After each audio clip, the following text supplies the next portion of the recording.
Mayor Bloomberg, Senator Schumer, Al and Ann Smith, thank you for your invitation. Thank you for your extraordinarily warm welcome. Ann and I appreciate your friendship very, very much. Thank you.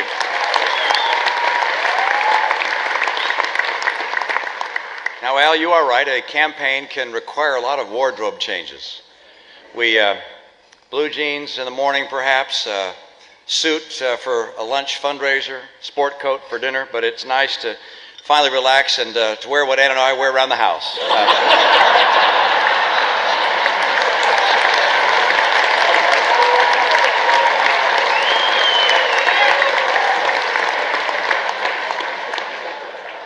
I'm glad to be able to join in this venerable tradition. Of course, I'm pleased that the President's here.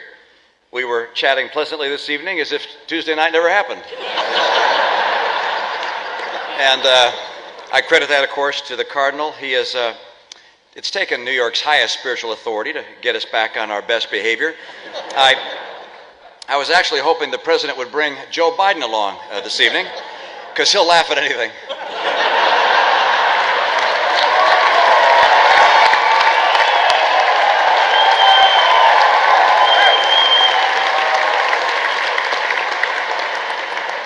Of course, this isn't a night for serious politics, and it was especially nice to see President Obama and Cardinal Dolan sharing the dais despite their differences.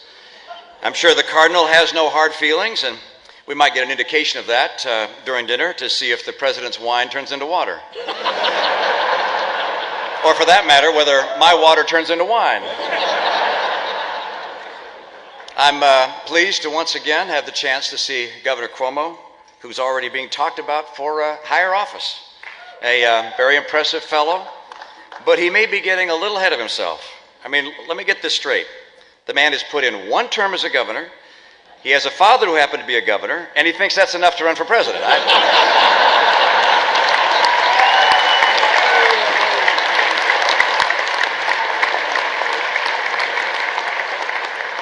Of course, we're down to the final months of the President's term. As President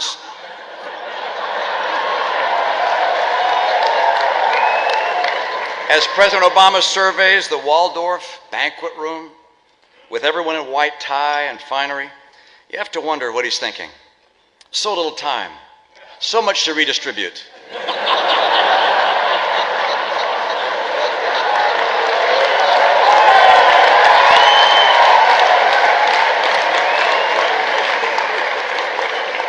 And don't be surprised if the President mentions this evening the monthly jobs report where there was a slight improvement in the numbers. He knows how to seize the moment, this President, and already has a compelling new campaign slogan. You're better off now than you were 4 weeks ago.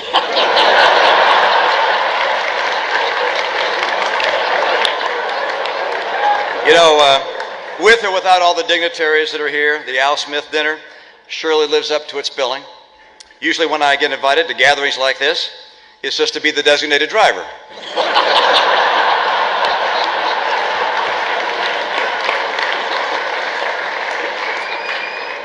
Your kind hospitality here tonight gives me a chance to convey my deep and long-held respect for the Catholic Church, have special admiration for the Apostle St. Peter, to whom it is said, "Upon this rock I will build my church."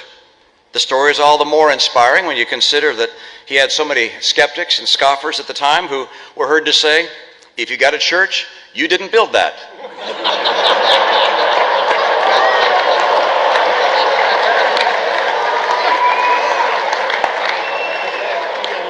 Of course, only 19 days to go into the finish line. Campaign full of surprises. The debates are very exciting. Just the other night, we had a very fun debate. Candy Crowley was there and was happy to welcome us, but people seem to be very curious as to how we prepare for the debates. Let me tell you what I do. First, refrain from alcohol for 65 years before the debate. Second, find the biggest available straw man and then just mercilessly attack it. Big Bird didn't even see it coming. And by the way, in the spirit of Sesame Street, the President's remarks tonight are brought to you by the letter O and the number 16 trillion.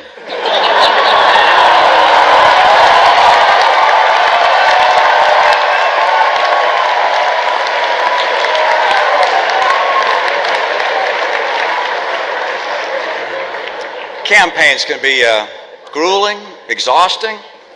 President Obama and I are each very lucky to have one person who's always in our corner, someone who we can lean on, and someone who's a comforting presence without whom we wouldn't be able to go another day.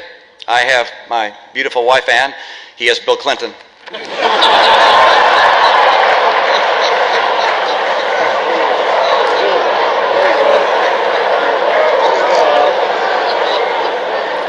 We got a big dose of the Biden charm last week, I'll tell you that, in his debate with Paul Ryan.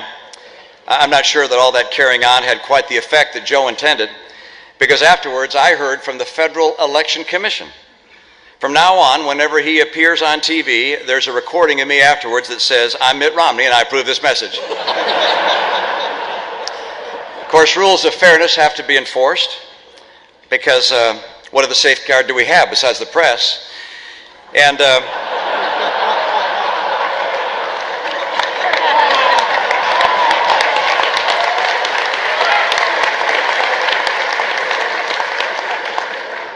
now, I never suggest that the press is biased. I recognize they have their job to do, and I have my job to do.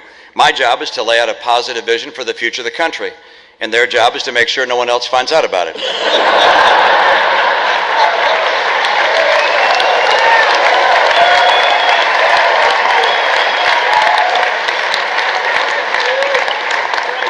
Let's just say that some in the media have a certain way of looking at things. When suddenly I pulled ahead in some of the major polls, what was the headline? "Polls show Obama leading from behind." And I've already seen early reports from tonight's dinner. Headline: "Obama embraced by Catholics. Romney dines with rich people."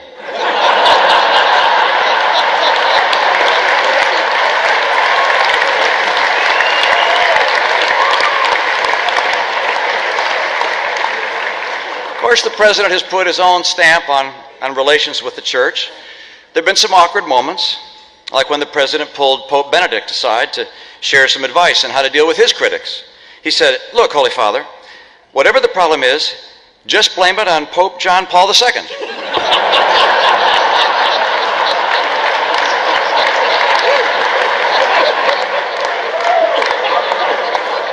Of course, the president has found a way to take the sting out of the Obamacare mandates for the church.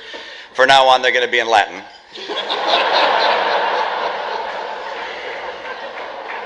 We have very fundamental and sound principles that guide both the president and me. He and I, of course, feel the pressures and tensions of a close contest. It'd be easy to let a healthy competition give way to the personal and the petty, but fortunately, we don't carry the burden of disliking one another. Our president has had some very fine and gracious moments. Don't tell anyone I said so, but our 44th president has many gifts and a beautiful family that would make any man proud. You can oppose...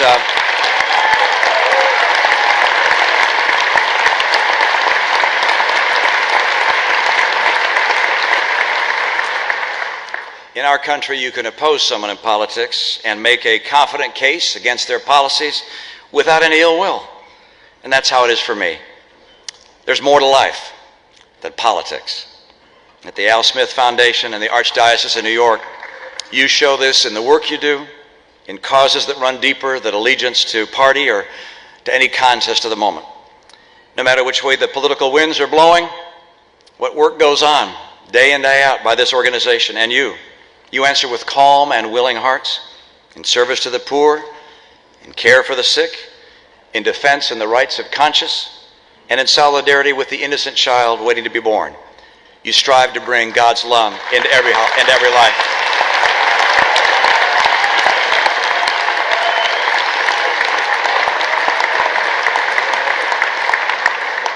I don't presume to have all your support, and on a night like this, I'm certainly not going to ask for it.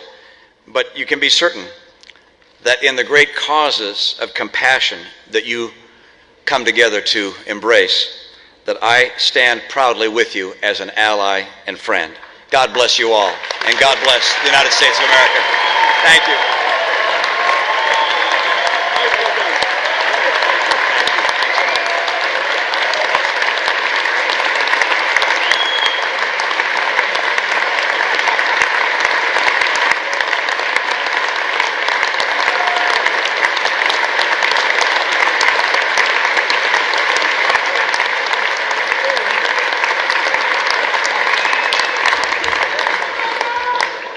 Governor, thank you very much. I'm going to take you up in that designated driver tonight, if it's okay.